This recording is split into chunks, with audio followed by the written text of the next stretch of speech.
very special guest for you tonight. Hello, we've been expecting you. This is not a test. Your government and corporate overlords have implemented new measures for your own health and safety. We are just following orders. Everything is going to be fine.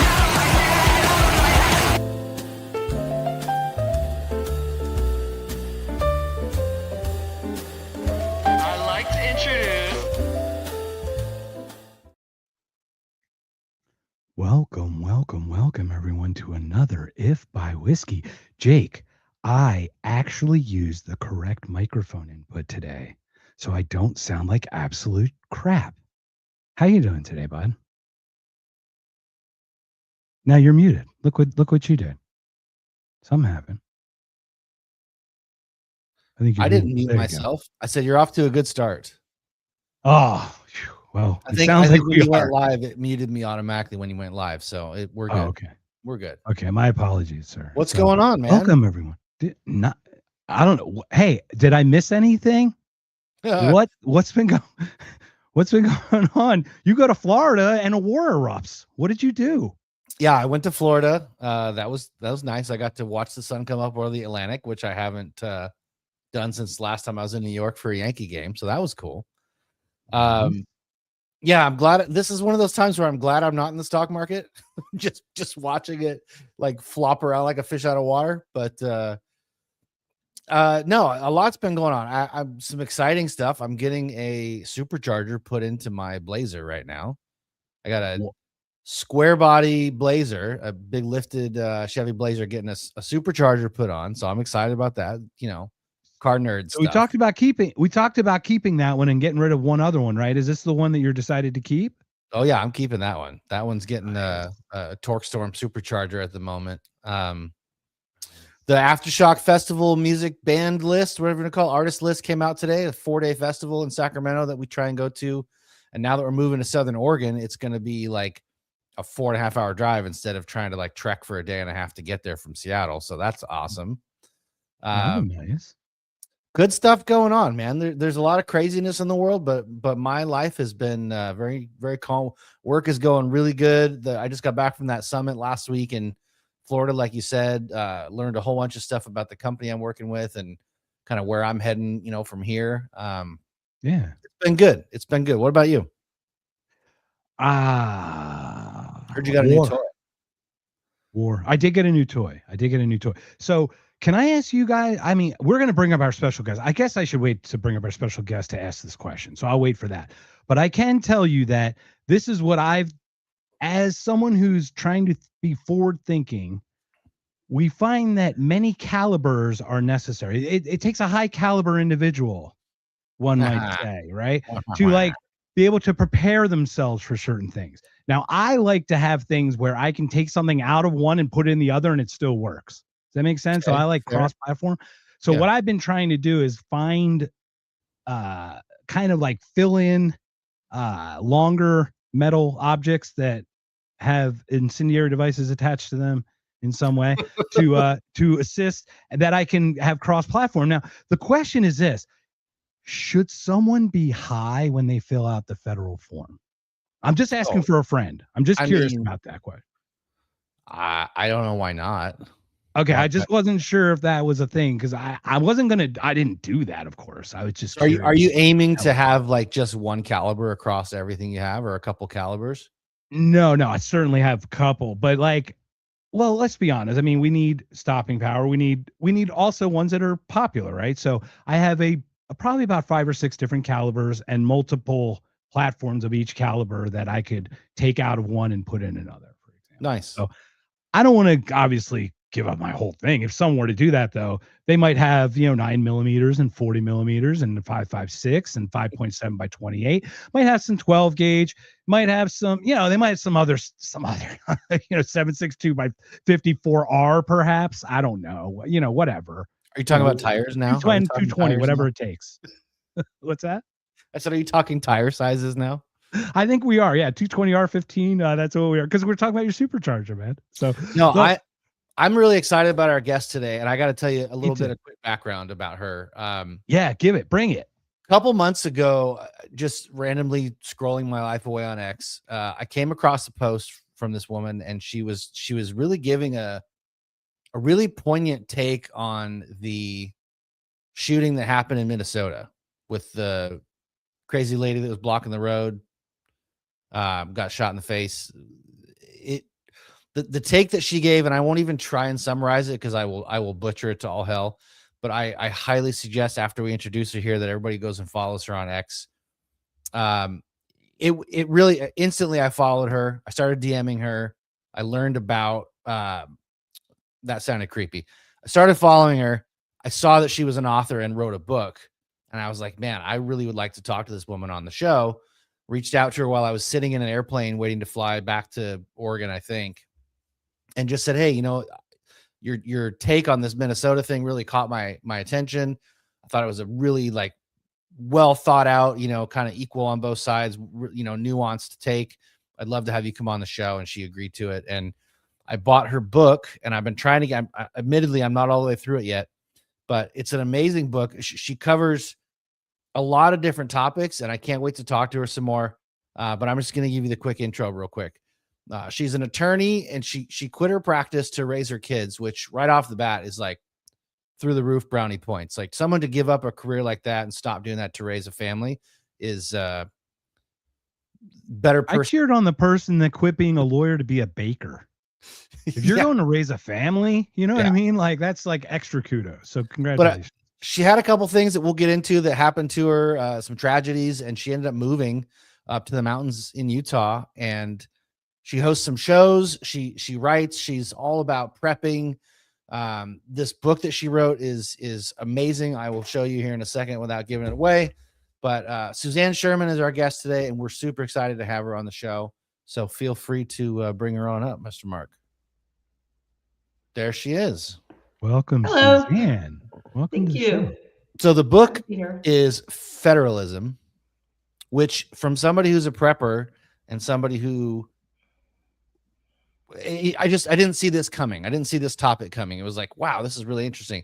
And it's right up my alley. It's like how decentralization can save America. And I'm right on board with that line of thinking. And as you can see, I'm about, I don't know, most of the way through this book, but it's really just, it's easy read and not in a bad way. It's easy to digest. It's not a bunch of heady stuff that you're going to have to go grab a thesaurus and a dictionary to try and figure it out.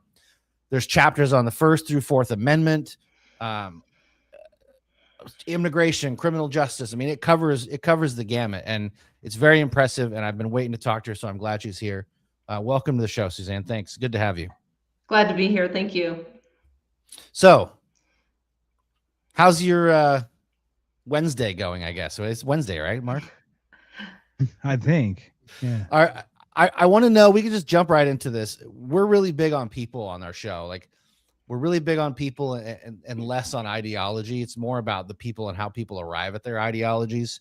I think there's a lot of people that are misunderstood. And I saw a post like an hour ago that said, what's the thing that keeps the people on earth from being able to live in harmony? And my first two reactions were government and religion.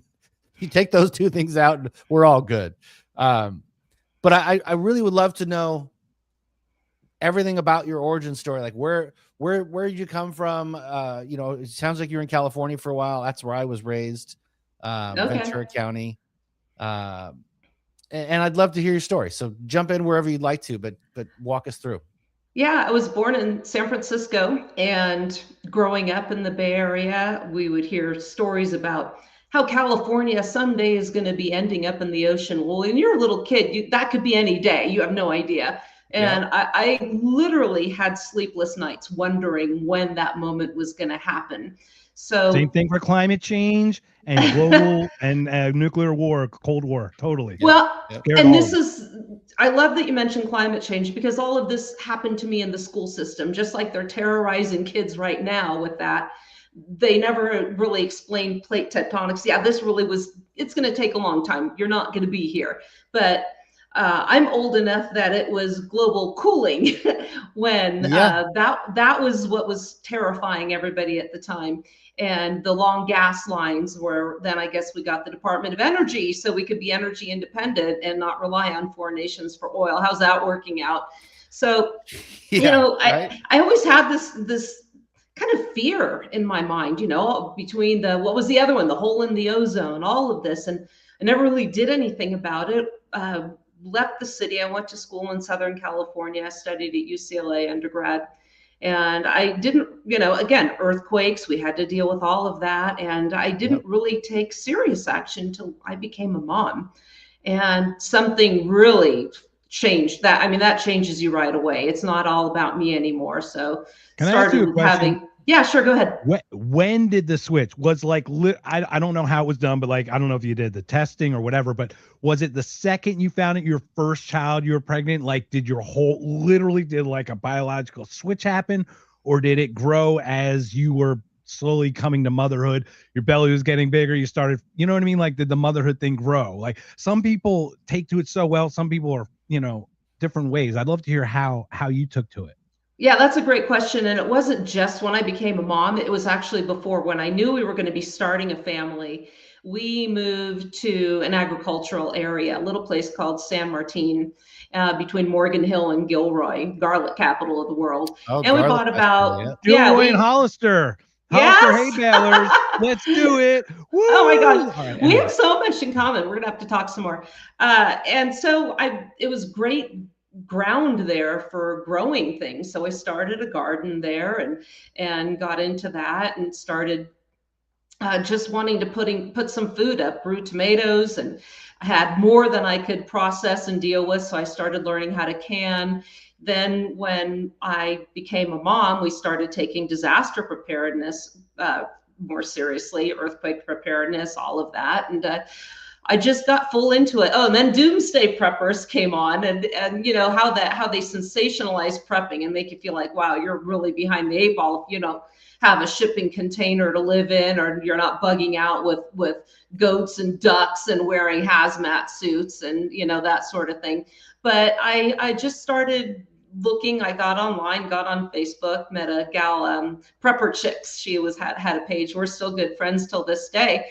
And I started canning and just really getting into it. And then also I wanted to learn about firearms. I was going through an end of a marriage at my time too, and I wanted to be able to protect myself. And there was a lot of gang activity. I was also a criminal defense attorney, and I thought, I really should, take heed to what I'm learning is out there. So I started interesting. that. Criminal defense attorney wanting to get into firearms. Most of the time, those things don't go together. Those tend to be like polar opposites.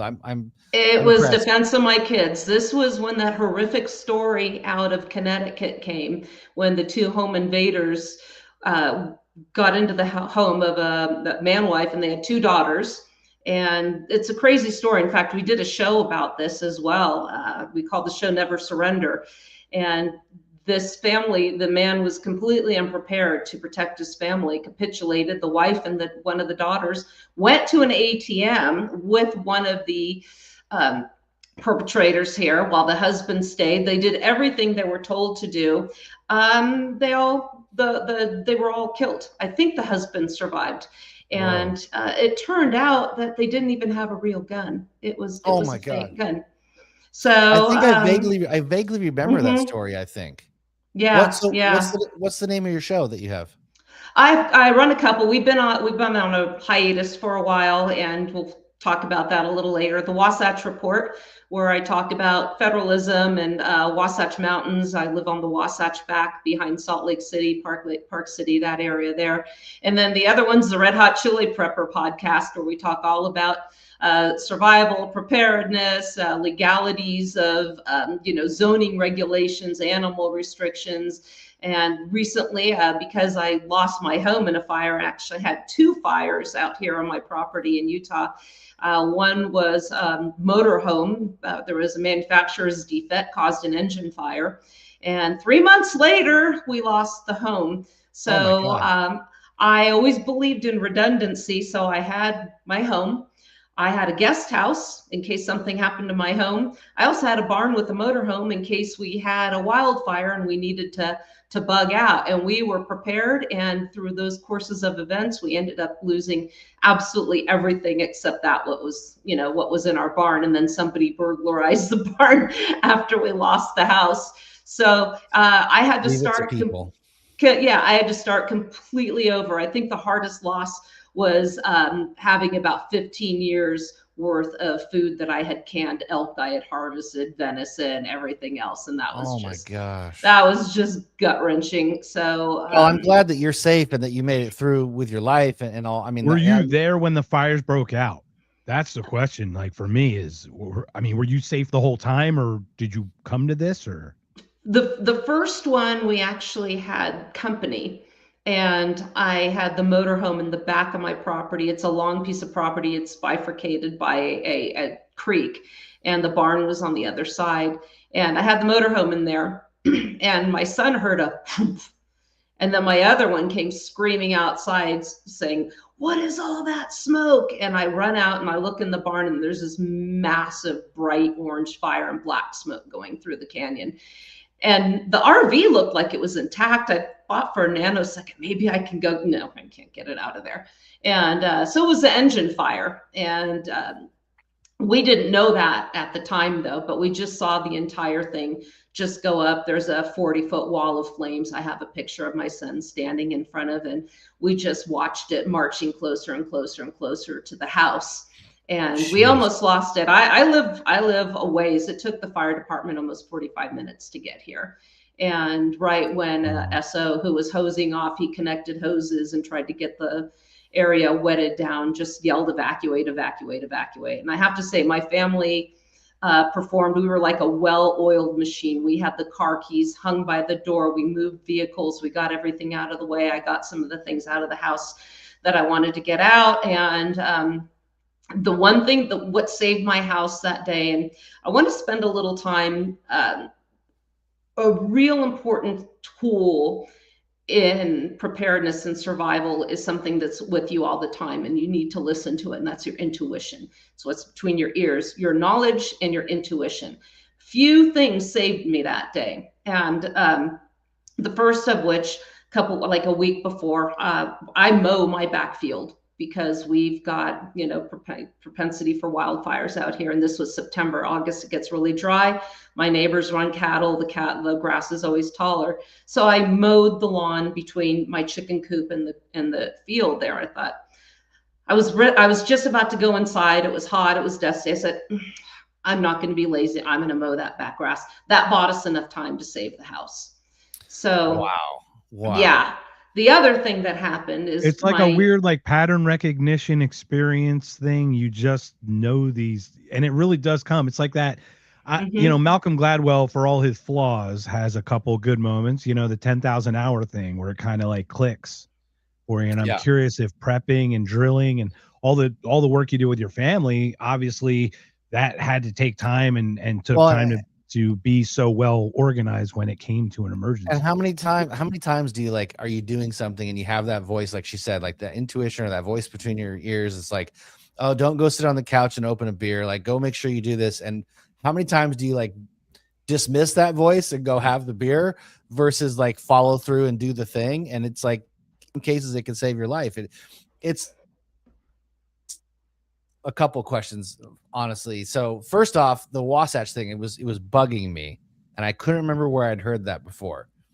There's a woman on X called Data Republican. Oh yeah, she's very good out here.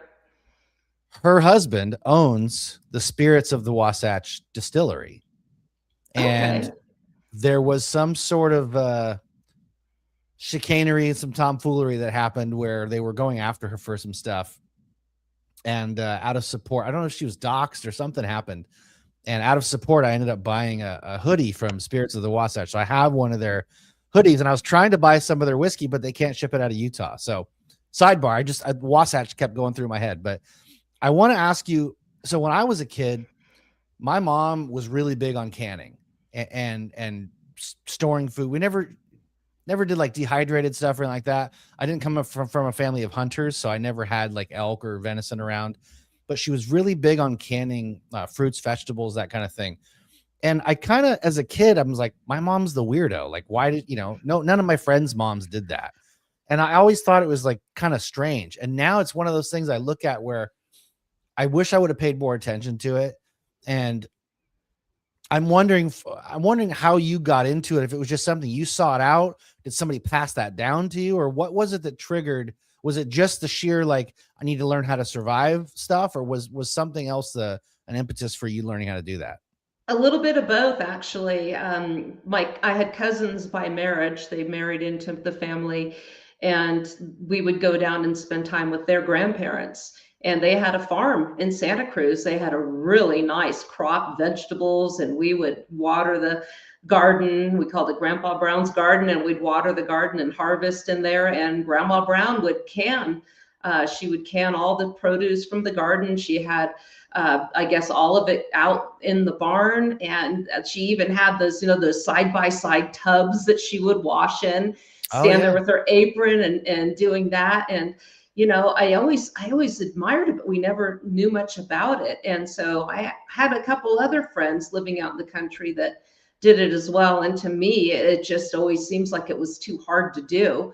And then I just started, and one of the things with the internet, you could get information easily. And I started learning how to can the food and pressure can, and I just got really into it. So I dehydrate. I had a freeze dryer. I'd like to get back into doing that again.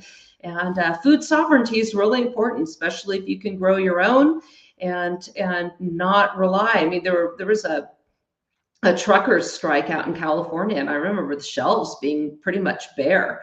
Another time I came home, we had no water in the house. There'd been a pipe burst in the community, and I had plenty of water. I mean, we were able to get by without having to worry about any of that. We had water for washing, water for drinking, water for cooking.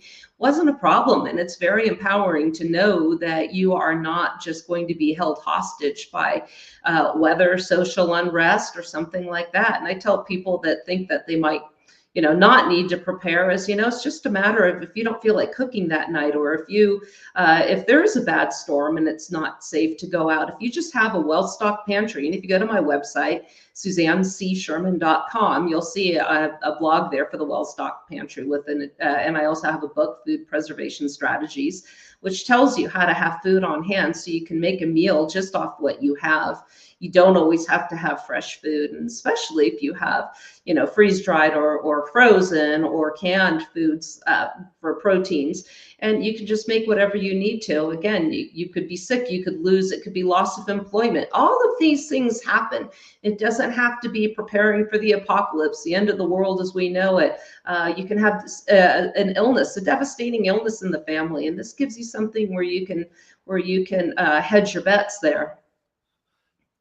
I find that fascinating because Mark and I are big firearms enthusiasts. I myself conceal carry. I don't even know what you're talking about. I have no idea what you're talking about.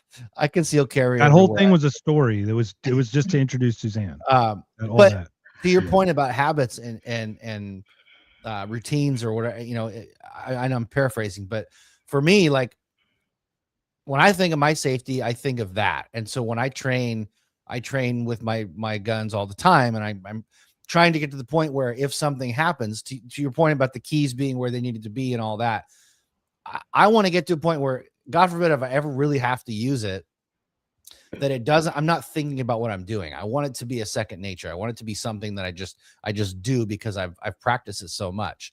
And I'm realizing and listening to you talk that the survival part of food, shelter, or, taking care of your family, like, I take some of that stuff for granted, to be honest. And I never really equated that level of repetition and preparing with what I do with my training. But I'm realizing now that, like, that's just as important. And I got a lot of catching up to do. Yeah. Imagine right now, you can't get food for a week. Imagine right now, there's no water for a week. There was a great show.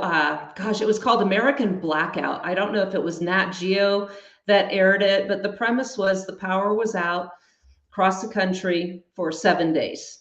And they had different stories, different scenarios, from college kids who got stuck in elevators, families who weren't prepared. Then, of course, you had the hardcore prepper family, and the scenario where, well, they brought one of the daughters had a boyfriend. Well, we'll bring him along too.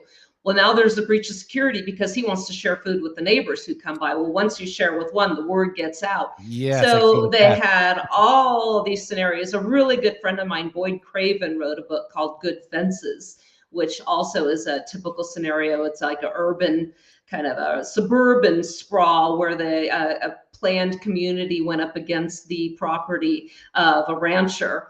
And just the ethical, the moral topics that are covered in that. Do you help other people? At what point does that interfere with your safety to do so? At what point is it not safe to barter? When can you invite other people in, or do you just lock them out? When do you the use of lethal force is justified, in normal times when there's an imminent and immediate fear of serious bodily injury or death to yourself or others. But now if somebody's going to take it was food, good that we went into Iran because literally, I swear they were right on our door.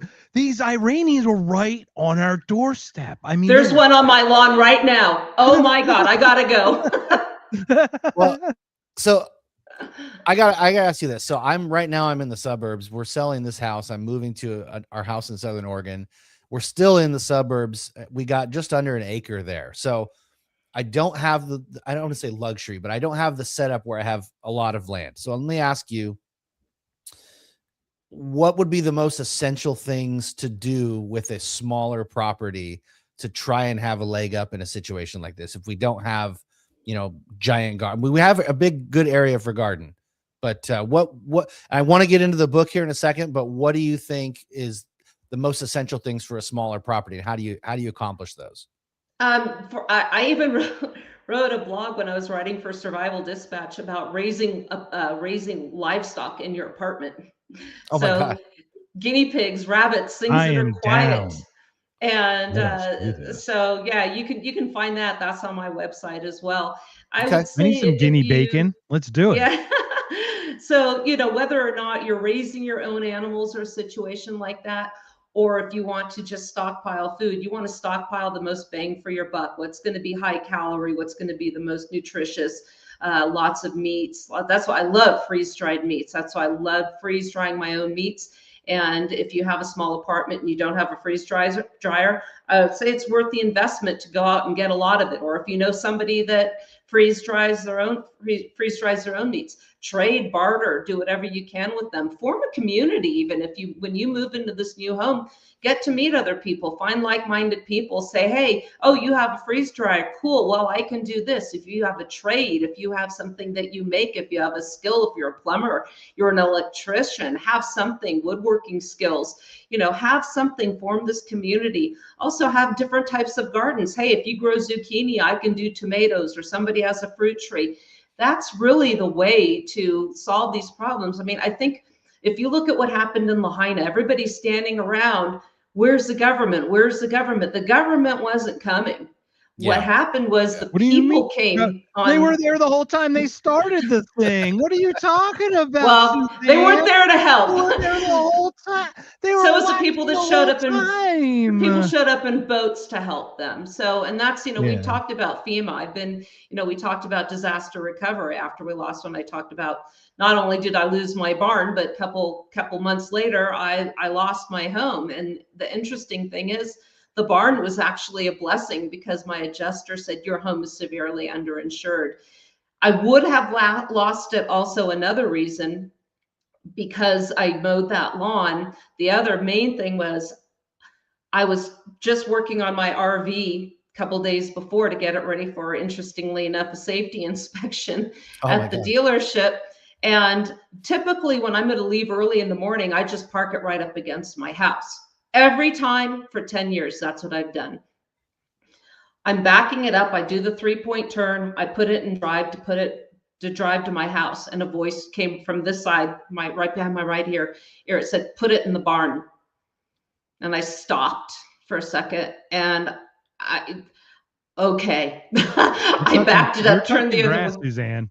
That's your problem. You're touching grass. You're literally in with like, you want to talk about like Gaia and like Mother Earth. I mean, the way you live your life, you're connected to these other, and Yeah. I think everyone looks out for each other in that weird world. So I think that's probably what those things are. I know that sounds weird, but So had that been next to my house, that would have been it. So my adjuster had told me, hey, you're underinsured. So I upped the insurance on the house. I was still underinsured. I should have had somebody that really knew what they were doing help me with it, but I was still traumatized by that first fire. And going back again now to these thoughts, it was Christmas and just before Christmas, and I went downtown to go run some errands, do a yoga class, hang out a little bit. And something kept telling me, go home, go home, go home, go home.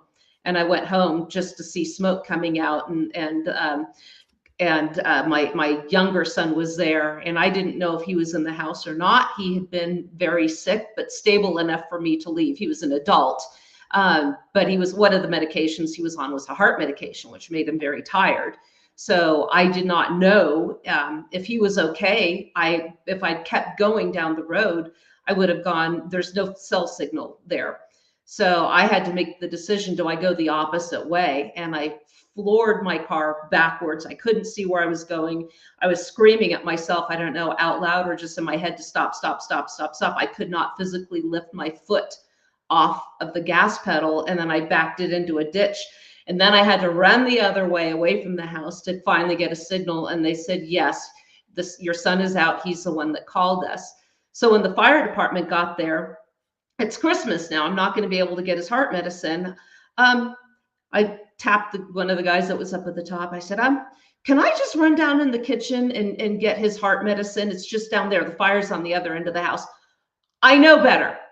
I know better, but your son's heart medicine's in there. What are you going to do? So he just looked at me like I was crazy. And I was literally out of my mind at the time. And he said, do you know what's going to happen to you if you open the door in that house? And I realized there's a movie title with that name. Yep. Yeah. Backflash. I think that's what it's called.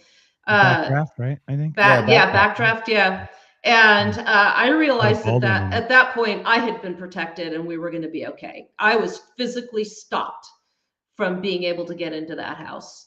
And because I was in no point to think clearly at that time. So there was another thing too. Not to get into any particular religion, but my cousin's Catholic. She gave me some rosaries, and I had hung them on my post. I had a log bed, and when we were finally able to get back to the property and see it, my older son said, "Look at that." The bedpost was just a chart. It looked like it'd been in a campfire all night. The rosaries were undamaged. Interesting, because rosaries catch my skin on fire. That's a really interesting comparison to the two stories that we would have. They're almost juxtaposed again. No, some of our best friends are Catholics, so we don't hold it against them. I have one weird question because you mentioned heart medication. So I have TRT. So I get sweet potato juice shoved into I shove it into my thigh once a week. Okay. I love to prep, but I'm also somehow stuck to this beautiful thing that we've created that through science. Obviously, science is a beautiful thing. We've come so far. So medication, you have this medication to which you're beholden as a prepper. It's almost like there's always something that they can just dangle and hold and keep you tethered to them in some way. Yeah. You know what I mean? It's interesting. How do you work with that, especially at the level you are? I'm even at your level, and I'm like worried that every week my testosterone's not going to get shipped to me, or I'm not going to get it or something. I don't know if you ever follow what was her name, Nurse Amy or something. Anyway, Dr. William Alton, Dr. Bones, he has a great book on survival. But the sad truth is, if your life depends on a pharmaceutical, I mean, like say you need to stop from having a heart attack, or you have diabetes type 1 requiring insulin, and that no longer becomes available, what the experts say is you're going to be the first to die. So you can try to stockpile some. Does that expire? This is why one of the reasons I say the most important thing is to not be dependent. My son this was temporary. He suffers from an immunological disorder that attacked his thyroid. It's called Graves' disease. And he'd been in and out of hospitals. Nobody could diagnose it until he was so sick he needed to go on heart medication. He's past that now. Um, That's Oh, but good. if I'm you glad to hear have, that. yeah, if you have a lifelong chronic condition that you are absolutely dependent upon it, okay, some people can stockpile some a little here, a little there, but at the end of the day, when you're out, you're out. So the best thing is to try to prevent the need to ever have to be on, say, heart medicine. To what if you're in the middle of chemo? What if you're in the middle of radiation therapy? Live your life so you are, you put a lot of deposits in that good health bank account. So if that does happen, you don't want to have to rely on that medication. Learn herbal remedies, learn things like that. Stay in shape. Be what she's saying, Mark, is you'll be fine without your TRT. Don't worry. No, I You won't, might- bro. This is how You they might got cry me. a little This is bit the more. thing. Dude, I was bamboozled, my friend, and that's what I'm trying to share. Because TRT replacement, the way I get it, turns off your ability to make it, I'm and aware. getting that back turned on in the right way is Yep. almost impossible. And just having that getting rugged at the numbers I'm at is like this weird thing. So it's like I got sucked into the thing and got put on the teat, man. And it's just one of these educational things. I'm just trying my to share. brother- It's great. The TRT stuff is great. However, not to the point where it turns off. They tried brother- to take my son's thyroid out. They said, well, let's just remove his thyroid. I said, And you went iodine, right? Hopefully, or something. You went with we did something with nothing. iodine or- Oh no, Oh, okay. we did We medication, did potassium iodide for lifestyle. them. We did lifestyle changes. A little. Now he's on a very low dose of methimazole, low dose naltrexone. Naltrexone is actually an opioid antagonist that at higher doses they use to get people off of opium. But we have got a fabulous provider. If anybody's in Utah, it's called Whole Health Team. Jason Hone, he is in Provo, Utah, and he literally saved my son's life. So the key is to find a provider that can get you so your life does not require these. Do blood tests regularly, not just the regular crap that they do, but get somebody like a functional medicine doctor that will really find what's going on and then find out so you will be resilient when the time comes. You don't want to have to be reliant on this. Plus, who wants to live reliant on medication? I have a friend that I grew up with, and I talk to her once a year, always at the holidays. And she just said, oh yeah, she's my age. And she says, I have no energy to exercise. I'm on blood pressure medication. And what was it? Blood pressure, what else? Thinners or whatever else. And, And statins. That was the one. Statins, blood statins, pressure. man. And Don't she goes, do it.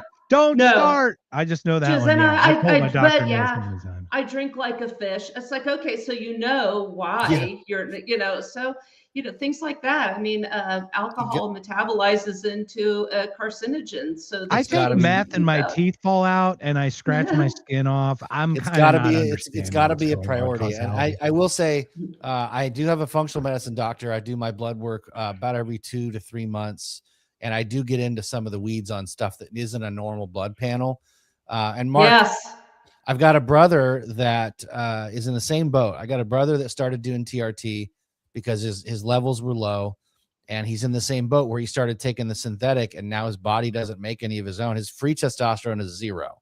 And so now he's got a 900 or something, but his free testosterone is 0. What I did, and it still is a pharmaceutical, so I'm not saying this is better. What I did is I started, when my wife and I were trying to get pregnant, I started taking something called Clomid. And Clomid is what they generally give to females who are trying to get pregnant. But for males, there's like an off-label use where it makes you make your own testosterone, but more. So I started taking Clomid, and my testosterone got up to like 800-900, but my free testosterone is like 110. So it ended up being something that helped quite a bit. And then there's a bunch of herbal remedies and things you can take too that help raise your testosterone. Deadlifting, lifting heavy weights also does that too for you. It stimulates a lot of that stuff. But yeah, TRT, the synthetic stuff, it's the perfect example of there's no free lunch in nature. Everything's a trade-off. Yep. And as soon as you go down that road, no offense, you know where you're at, but as soon as you go down that road, it's like you get the short-term gain, but you have a long-term, a setback for sure. well, like the tirzepatides now that people are taking, my goodness. Yep. Oh yeah. semaglutide and all that stuff you're talking Yeah, about, right? yeah. The Ozempic stuff? Yeah. GLPs. Yeah, I mean, I Crazy. saw So we have saw a bunch Kelly of people Osbourne here. the other day. Oh my God, that she looks like Skeletor. Somebody Holy posted a picture of Kelly Osbourne and said, "I bet Ozzy." Oh wears my that." God. Yeah. Yeah, Jimmy Dore did a great bit on it. He was talking about like she's grieving still. She's grieving over her father. Everybody Yeah, that grieves doesn't look like differently, right? grief. Yeah, bone loss and muscle loss and you know with cartilage Vision and all loss, the everything. stomach Ooh, and she- paralysis, thyroid cancer. It's not worth it. It's not No. worth. Just be if No, that's yeah, the problem. my doctor's like, hey, you should go to semaglutide because I am type 2 diabetic and I take metformin. At least metformin's tried and true, been a long time. It's actually beneficial even for people without diabetes. Has some really long-term beneficial. But the other stuff you're taking, they're like, hey, how about this stuff? And I'm like, no. How about this stuff? I'm like, no. How about this stuff? And I'm like, no. And he gives me his statins. I go, what's a percentage of people that feel pain? He goes, well, you know, a few percentage. I'm like, it's over 20%. You're lying. You know, and you just call them out all the way.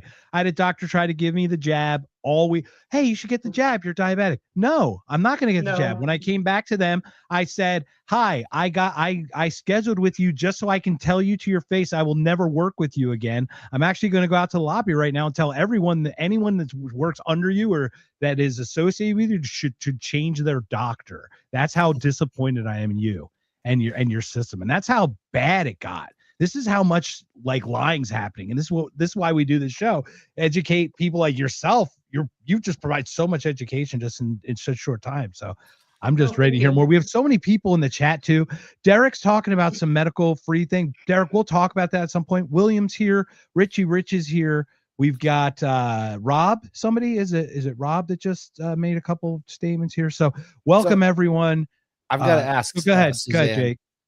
So going from criminal defense lawyer, getting into prepping and, you know, survivalist, what under that umbrella, what brings you to federalism and to write this book? Because this book is really what kind of hooked me. Like what put you to that? Because I really want to dive into, I'm all about decentralization 100% in the workplace, all the way up to government. And Mark can speak for himself. I'm at the point now where I'm a libertarian, but I'm an anarchist at this point. Like I would rather you, dude. I'm so past you. It's not even funny anymore. I'm zero government whatsoever. My wife thinks I'm crazy, but I can live with it. No, libertarianism is a gateway to anarchy. I am a total anarchist. 100%. Yeah, stop being a libertarianism for our libertarian friends, guys. Come on, man. Just pass go. Collect your $200.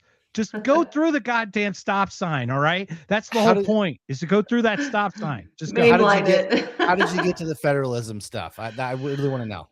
I love the topic. I love the government, the civics classes I took in high school. I just always had a penchant for it. Couldn't do math. Stopped in second grade. Couldn't do math at all. But loved government, loved civics. Went to college, UCLA. My field of concentration was public law. Then I went to law school, loved constitutional law, and just really enjoyed it. And when I went to law school, constitutional law was my favorite topic, got a perfect score on the final, and just loved it. So that's why I went into criminal law, because we had to argue a lot of cases based on that. And I homeschooled my sons.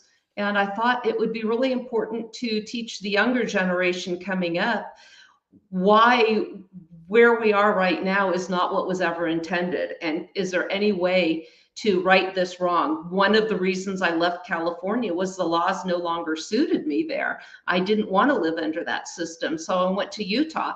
That was the point of federalism. You have a choice when you decentralize. So if you look at the very limited powers when the Constitution was ratified, the powers that were actually delegated to the states, the promises that were made when the states ratified the Constitution, the powers were very limited, and they were enumerated, Article 1, Section 8. And it didn't take more than 20 years under the Marshall Court for that system of federalism, which James Madison described. The government is federal rather than national in nature, meaning the government has limited powers with adequate resources in which to carry out those powers.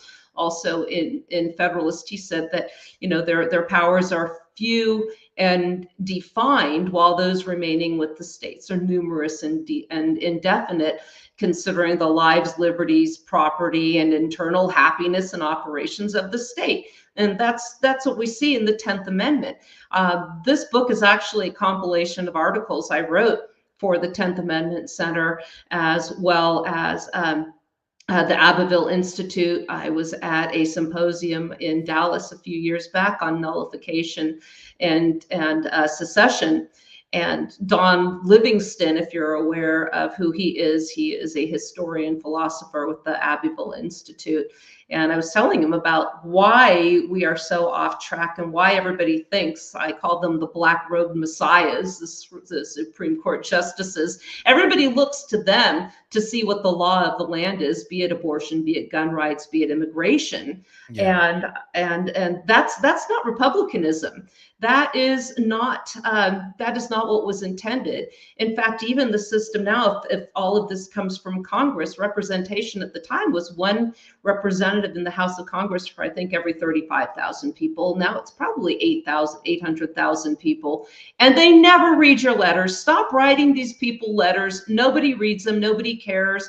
I have a good friend I used to do radio with who was a senior legislative assistant in Washington, D.C. They said they never see them. They don't care. We know who is pulling their strings. It's painfully obvious by now. It's the lobbyists. It's foreign nations, one in particular. And your vote really doesn't matter. And that's a problem. We have so much power consolidated. Interesting you say that. Interesting. It's just interesting. You know, it's interesting you would bring up that one because we don't think about that one. Interesting, because I never deal with that one. It's just interesting that you bring it up.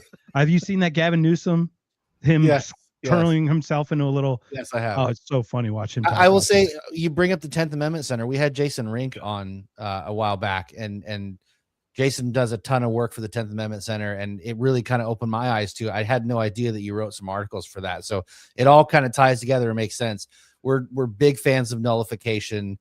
Mark, as I'm sitting here watching, I don't know if Free's watching this, but I think Suzanne would be an amazing contestant on Are You Smarter Than a Politician? Absolutely, Suzanne. We should have that's a pretty low bar. I'm up. You know what we'll call it? I've got it. We'll call it the prepisode. There you go. We'll get three preppers on there, and you gotta have a prepisode, and it'll be phenomenal. No, our friend Free connected Mark and I, which is how we started doing this show together. And he runs a show with an amazing woman named Terry Batts on YouTube that's called Are You Smarter Than a Politician?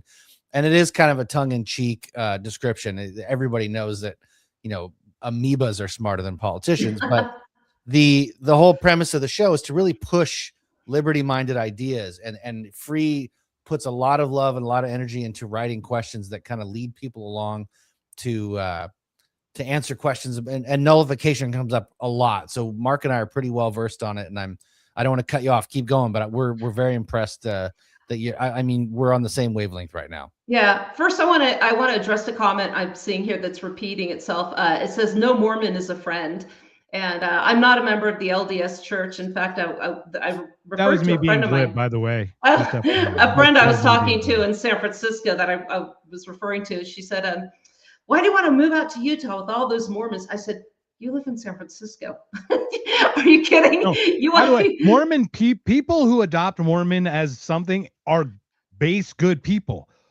Also, they're great CIA agents. They make great CIA. So it's like this weird thing about it's like the goodness of the person allows them to be like, as long as they can adopt whatever that thing is, the ideology, they're great at being clay for that. If that makes sense. A good friend of mine actually posted that. I said, you act like it's a compliment, because he's both in military special ops and a member of the LDS Church, and I just kind of poked a little fun at him. But I will say, the LDS friends that I have in this community, they have been here for me since my boys and I came out here. Always welcome at their events. When I had the fire, they were here both times. What can I do? And I told the bishop, I said, it's Labor Day weekend and it's 9:00 at night. I have no power to pump my well on the embers, and the fire department left. I need an electrician because I'll be back in 10 minutes. And he was, and we had water. So, right. And look, I'll say the same for the Mennonites. I'll say the same for the Pennsylvania Dutch. I'll say the same for the Amish. I'll say there are communities that are amazing communities, and there's some great people in those. my Mormon thing was totally a glib thing. It's a religion. It is though. government. It's all about people. Like my comment earlier about what keeps the world from interacting and loving each other. It's Mormon. It's religion and government, and it's the people that are in those religions that are amazing people. There's a lot of amazing Mormons. I really good friend of mine in my industry is Mormon, and we don't talk about the magic underwear, but the rest of it with the way that they look after family and the values that they have, it's really remarkable. And if you take away the Joseph Smith stuff and you take away some of that part of it, like the values that they live by are really remarkable. I don't know if you saw, there's a show called American Primeval on Netflix that Peter Berg did a year or two It's ago. on my list. I've heard of that. Yeah. It is. I'm telling you, it is so top notch, amazing. But it's about the settling of Utah and Brigham Young coming in, being the governor. And you mean the raping of the Fanchers by the Mormons? Is that what you're trying to tell me? It's that too. Bart, okay, yeah. I just want to check because I've got a Fancher buddy of mine, so I know someone who is a Fancher who had his family attacked and had all their money stolen. But I strongly recommend it, Suzanne. I think you'll really like it. It's like I said, I think bad organizations capture the greatest of people. That's the problem. Good people believe in good things, so they don't see that things can be corrupted because I think they're good people at the core. Yeah. And that's what's cool about like what we do is we are a collection of very unique, probably disagreeable in general people, but good core people. And that's how we work together is like we just respect that at the core we will try to help each other out in that way. It's a different way to look at it. It's not top down, it's bottom up. I don't know another way. Yep. What was it? Brian McClanahan, a historian. I really like his solution. Think locally, act locally. Stop looking to these sociopaths in Washington, D.C. for your answers. So back to federalism. I forgot where we left off. I think we're starting. So we'll start with the federalism nullification, the 10th Amendment Center and all that. You mentioned Jason Rink, Jake, as well. So yeah, I met actually at that symposium I went to, in addition to Don Livingston, Michael Bolden was there. We had a great time together hanging out. He's a lot of fun. He's been on my show. I played a couple clips of him during Jason's, when I met Jason at the Ron Paul barbecue, when we had him on the show, I had Michael clips ready. He's like, yeah, rule number 1. It's just like just watching with his cool little Derby hat, right? It's like his little cab driver hat. It's pretty fun. Yeah, we'd get all sorts of fired up. Mike Meharry, who was also their national communications director, is a good friend of mine too. So yeah, I love those guys. But this is the thing that the states don't understand. A lot of people say, the topics I write about in this book are really triggering for both sides. And this is why I say you really do need to be consistent if you're going to look at it from a constitutional perspective. So for instance, immigration. And early on, this was even a point of contention from before the ink was dry on what I call the holy parchment. So I tell people, show me where immigration is a delegated power. Where did the states delegate it? And there's a chapter in my book called The Constitutional Solution to Immigration. And going by a purely originalist perspective is it was a matter for the states, because when the states ratified the Constitution, they were sovereign and independent states on a par as England, France, Spain, and just as stated in the Declaration of Independence. The problem is when you have all this nationalization, the Supreme Court saying, oh, you have to educate these kids, we have to provide medical, and here's federal grants for all of this. It's become taken over. And just because there are federal statutes saying that immigration, that where the Congress has power, they just took it. They were never delegated that authority. So when, from that perspective, looking at now what's happening in Minnesota, looking at what happens in California, where they're fighting ICE and they don't want ICE there. As much as I hate siding with Newsom or Pritzker or Horchel, any of these, they're from a constitutional perspective, right?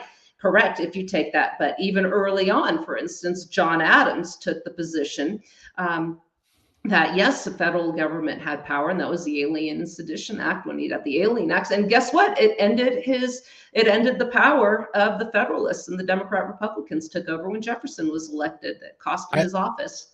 I will say though, too, to your point about if you just stick to the Constitution, there's going to be people where you're kind of on their side, but it's because the sides that they're on kind of move. If you're on the Constitution side and you're straight down the middle and you're honest with, it's not about the parties, it's not about the ideology of the parties, it's about the Constitution of the country. And sometimes there's going to be a Newsom or a Pritzker on your side. Sometimes there's going to be a Republican on your side, unless you're a Massey where you're on the Constitution all the time.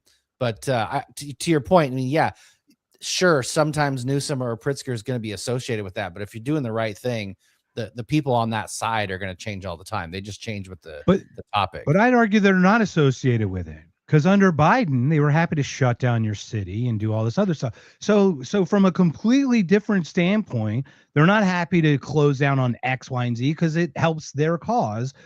And this is ridiculous. You know what I mean? I mean, they need to be held accountable at these levels. They're opportunists that pretend they're on a side. Yeah. Yeah.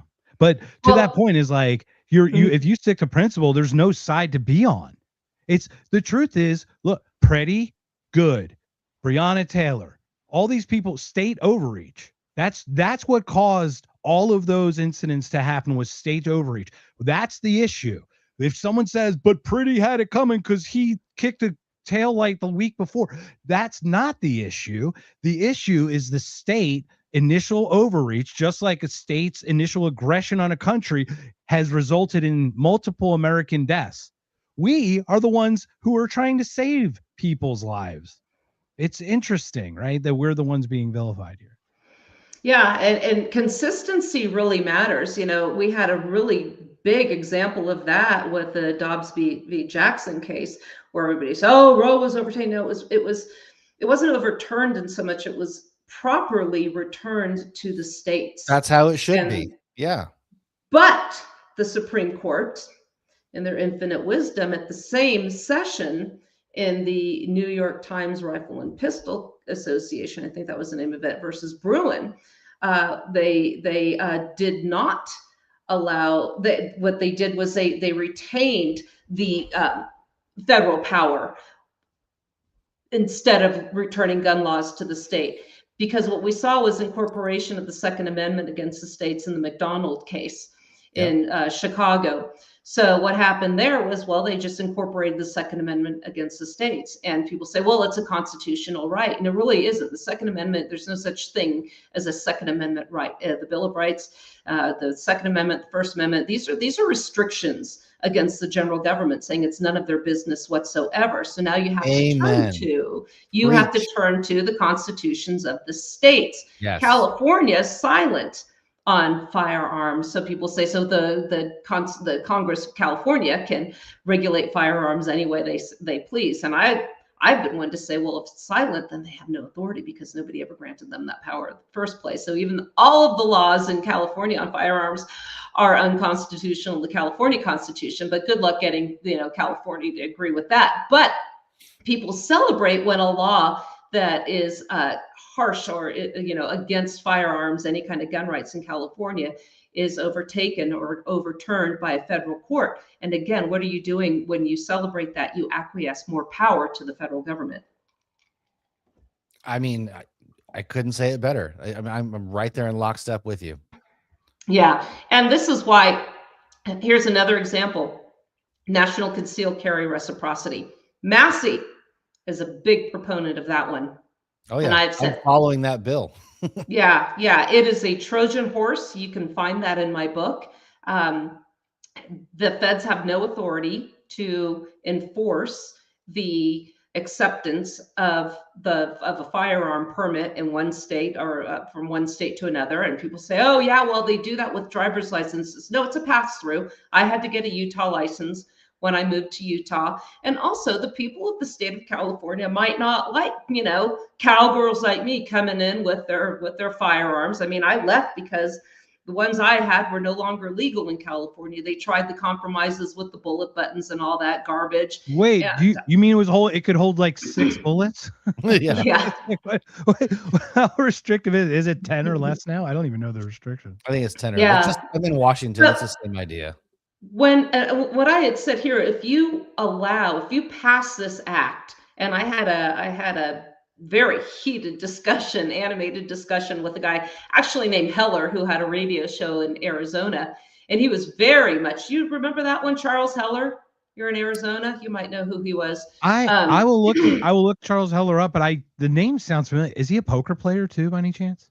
I don't know. He blocked me It after sounds this like conversation. He may have taken all my chips But he thought it was wonderful. So I said, well, let me ask you this: what's going to happen if Utah is a shall issue state? If you are a law-abiding citizen, you're not a member of a prohibited class. We're not going to go down that road, but you are granted one just because you asked for one. In California, it's a may issue, and good luck getting one in California. So they have different standards. So I said, what's going to happen now to the states with the different standards? And California, you have to actually take, training where you actually have to take a firearms test, and your license is attached to one weapon. So we don't have that in Utah. So how are we going to figure that out? And he goes, well, it's just going to go to the Supreme Court. And I said, well, that's stupid. Because now, what kind of laws do you think we're going to get? We're going to get requirements more like California's, and less like Utah's, Wyoming's. Utah, we don't even have to have a permit to conceal carry here. So you're going to end up now with the ability, or losing the ability, to have more firearm restrictions if you try to impose. If I try to impose a permit, I won't get one. But if I try to impose one on California, eventually I'm going to have to jump through all the hoops that people in California do. And it's just an overall really, really bad idea. You're telling the federal government, who has absolutely zero authority to regulate firearms other than arming the militia, go ahead. You can be the sole arbiter of who in every single state across this continental landmass can have a concealed carry permit. It's absolutely a ridiculous thing, and that's a huge disappointment with Thomas Massey for me. That's fair. Infringed. I never looked at it from that perspective. I will say, though, to your point, like a lot of people get mixed up that they think the Second Amendment is what grants them the rights, and they don't realize the Second Amendment is what keeps the government from infringing on your natural, God-given rights or rights that you're born with. I would love to see just a constitutional carry like Texas and some of these other states where you don't have to have anything. You just, because there is a Second Amendment and because we have the right anyway, we just get to carry. We don't need to have a card. We don't need to have a license for it. The problem is in the world that we're in, in the place we're in our country, you can be right and still get thrown in a cage. And that's the part that's terrible is you can be completely right within the Constitution, within your rights, and still end up, on the wrong side of the situation. And that's what looms over people's heads, in my opinion. I have a family. So if I want to carry something where I'm supposed to not carry, even though I have the right to do it, if I get in trouble, it still disrupts my ability to provide for my family. And that's the threat that a lot of people live under. And I think the intention behind the 50 state reciprocity is, I understand where it's coming from, but I think a constitutional carry everywhere without a permit is really the way to be. But we could go and that has to go state by state, so what constitution? That would be their constitution. So the 10th Amendment, not the Second Amendment, really is going to be our standard for there. That's why I really don't like when people say, oh, constitutional carry, we can do it because of the Second Amendment. No, the Second Amendment only means it's none of the federal government's business. And interesting, the Supreme Court right now is hearing arguments in a case involving whether or not people that use cannabis can have firearms. And I wrote an article about that. That's also in my book, because Connor Boyack, whom I've also interviewed out here, he was the Connor Boyack is Tuttle Twins, right?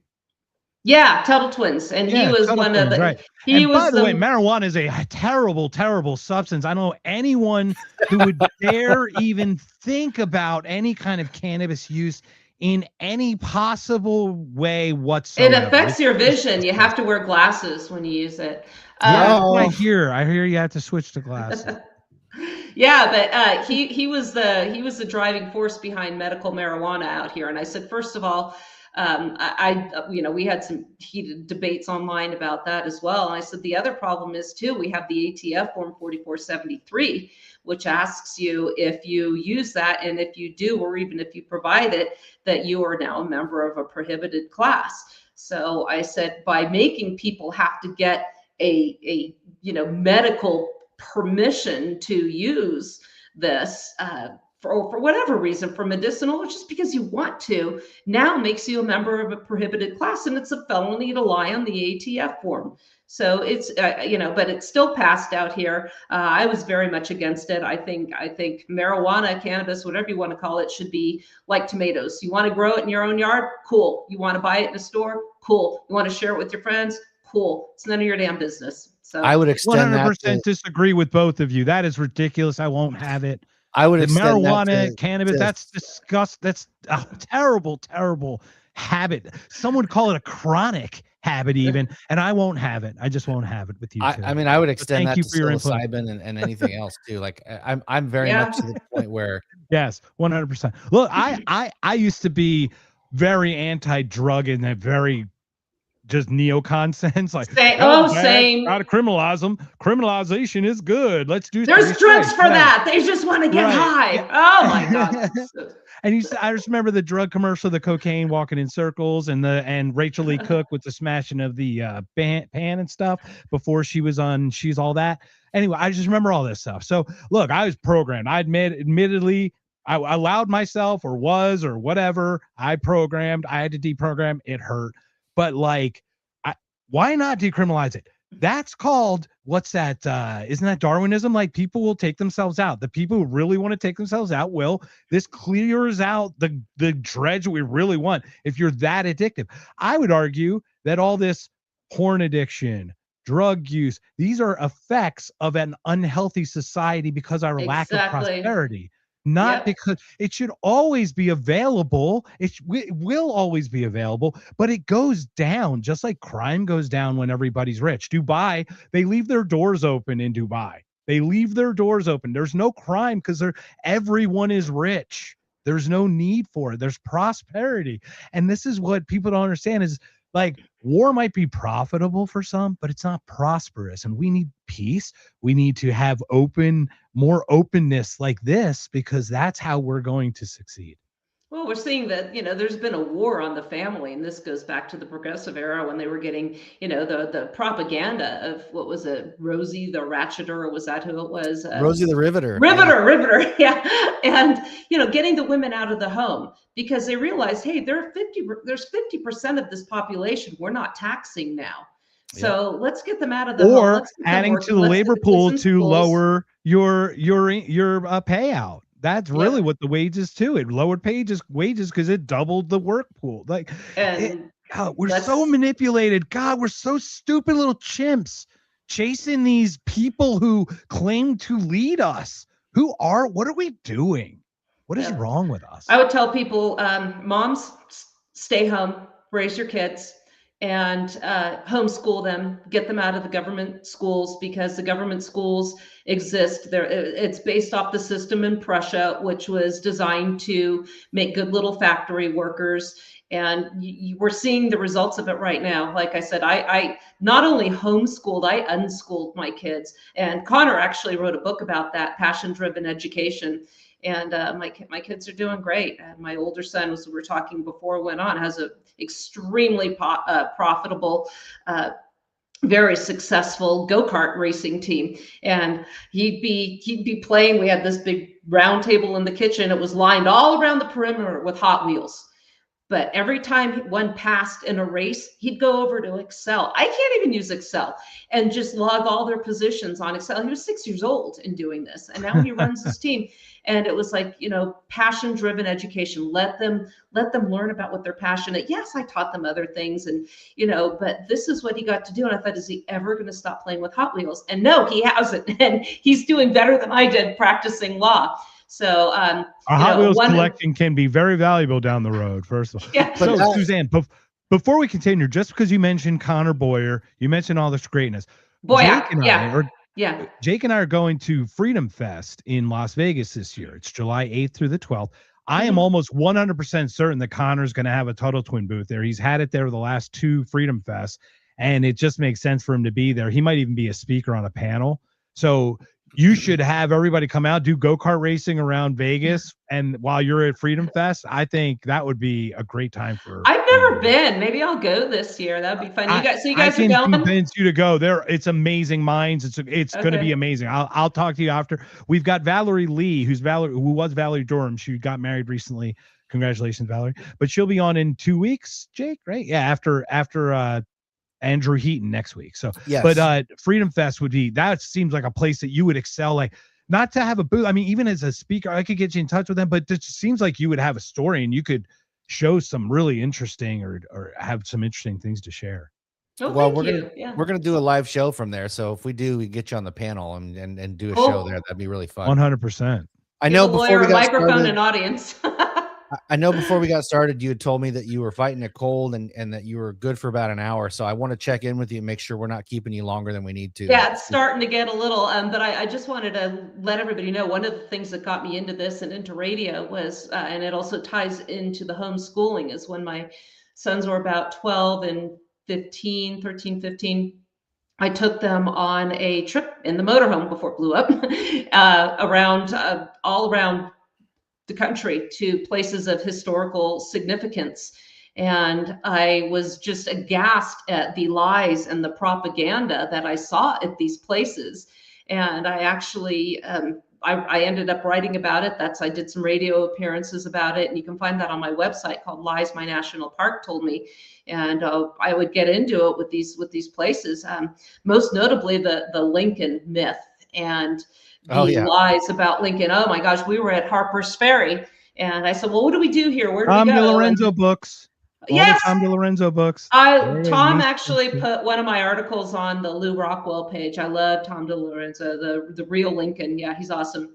And we were listening to the National Park, the Service Ranger, and his little outfit and his badge and hat, and he's talking about the geography of the area and all the geological features. It was really interesting. And then he says, now, because we know what else happened at Harper's Ferry. The thing about John Brown's raid is it turned the Civil War into a war over slavery. And my son just puts his head down. Oh no, here she goes. Up goes my hand. Yeah. When was the raid? 1859. War hadn't started yet. And we just went on. And I said, how do you Lincoln's own words said that he wasn't going to war to end slavery. We went this whole discussion, and he said he always wanted to end slavery. He didn't understand about the 100-day window and the Emancipation Proclamation.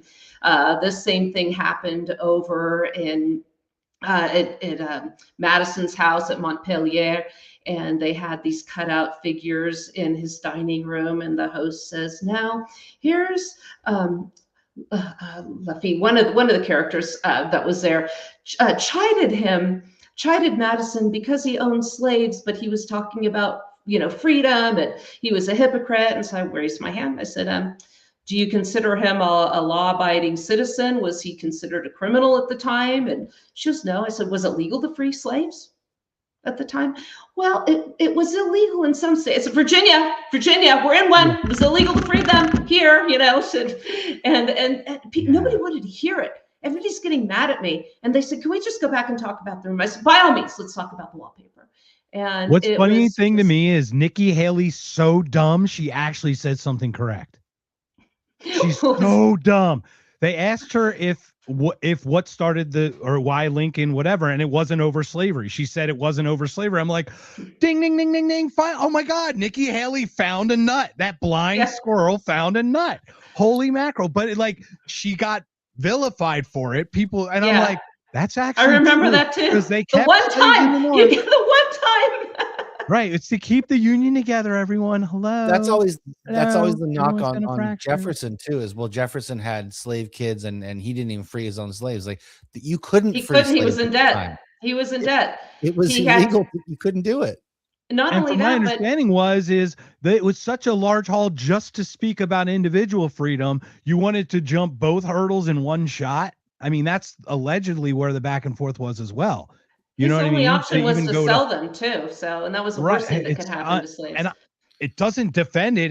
Just speaks at the time. Obviously, we've come so far, and thank goodness for it. If you go to Monticello, and I write about that too, there's a sandwich board all about the slavery experience. And it completely overshadows what Thomas Jefferson was about. There was no discussion about the olive branch. There was very little about the Declaration of Independence and about federalism and what he believed in, and freedom of conscience. It's never in there. And again, nobody's saying that slavery was okay, but I wrote an article. The first one that was published on this regard was for the American Conservative. And I got excoriated in that. Oh, white woman goes to plantation, is mad that they talk about slaves. And it wasn't just, it was the proportion. You can do both. You can cover both.